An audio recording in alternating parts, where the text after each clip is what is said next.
Young players in Brazil have such a variety of soccer experiences that it brings into perspective the endless debates that we have here with coaches, parents and administrators about the game.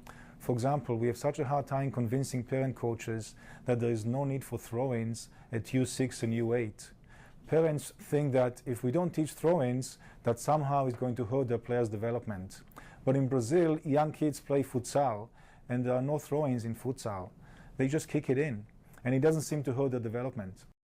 Parent coaches here are so worried about the rules. They feel uncomfortable if the rules are not consistent.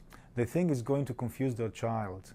In Brazil, a typical 5 to 10-year-old plays in the same week futsal, soccer on grass, and beach soccer, and each game is totally different, with different rules, different playing surfaces, and different balls. Yet they don't seem confused. Each game teaches them different skills that they eventually bring to the outdoor game. For example, futsal is great for quick control in tight areas and combination plays. Beach soccer is great for agility and reaction and building up strength and stamina running in deep sand. It also teaches them to improvise with the flicks and passing and volleying. Different rules broaden their soccer experiences and problem-solving ability. After all, in practice, coaches try to expose the players to different activities with different rules to expand their problem-solving abilities. So if it works in practice, why not in games? We don't keep scores at U8, so why is it so important to have consistency in the rules? Those who can afford it sign their kids to a soccer school. Many ex-pros in Brazil start their own soccer school, where players from the age of 6 to 16 pay for professional training. This is basically Brazil's version of recreational soccer. All the players who are not good enough for the pro clubs and who can afford it pay to join soccer schools.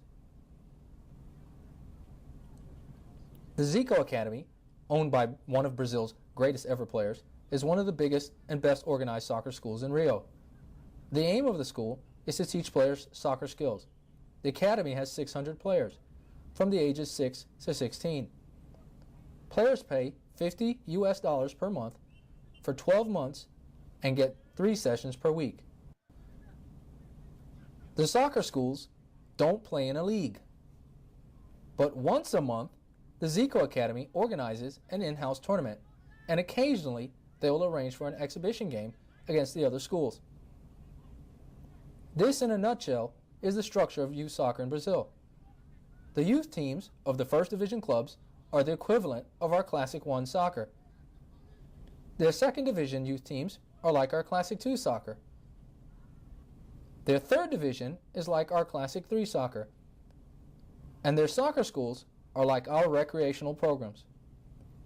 And most kids play a combination of futsal, street soccer, beach soccer, until they become a teenager and focus on one type of soccer or another.